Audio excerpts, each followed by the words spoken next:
So what are the pros and cons of creating your own barcodes? So obviously creating your own barcodes is really great option for anyone who's just looking to do something really cost efficient, right? Because it's free, right? Yeah. You can just The use font is free, the generator's free. Exactly, right? So it's perfect. You just go and you just make your barcodes, and then you can even just use your cell phone to scan your barcodes if you don't want to invest in a scanner, and you can even use an OfficeJet printer to print out the labels. So it's like it can literally be free, and you can even use Excel to just kind of scan it. Now, that being said, I don't want to miss the opportunity to talk trash on Excel, but it's not great for barcoding, right? Because if you're using Excel and you're using barcodes, all you're really doing is you're creating a super fast keyboard, right? So you can populate cells and stuff, but just scanning the barcode. But like, does that really do you much good? You know, I don't know. Again, stay in your lane, Excel.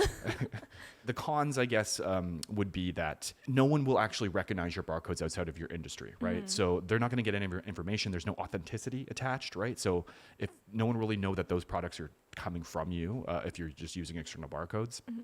And a lot of times you actually are required to have registered barcodes. So it's really only good for internal purposes, but they are great for that purpose. So what if people want to sell their products externally, like in retail stores or online stores? How would they do that? Yeah, so the only way of doing that is you go through an organization, a non-for-profit organization known as GS1, so Global Standards 1. They handle like global logistic standards like all over the world. And a big thing that they do is barcodes, right?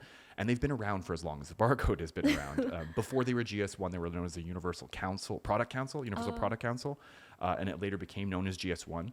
But that council is, they kind of developed the barcode. There's a whole bunch of different options they had available that they were going to choose from. They landed on that linear one, the one that we see today, the UPC. Yeah, and they've been around since the very first barcode was used in a supermarket. So it was 1974, I believe, and it was in a pack of juicy fruit gum. I used to eat that as a kid. Yeah, exactly, right?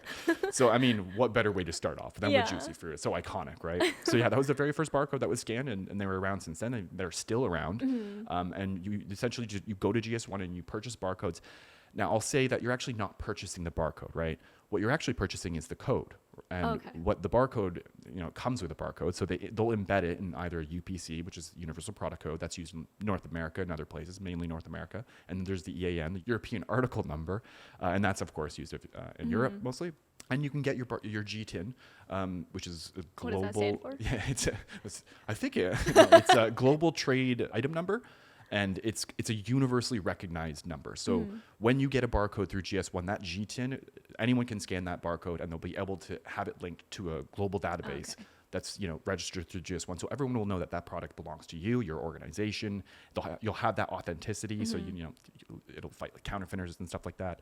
So that's what you need if you're going to be selling your products and you want your products to have that barcode recognized externally. So GS1 is kind of like the central hub spot for all these barcodes. Yes, they are like the master and commander of all things barcodes. So yeah, they're all over the world too. So anywhere you are in the world, there's GS1 offices everywhere. So you can get your barcodes easy, no matter what.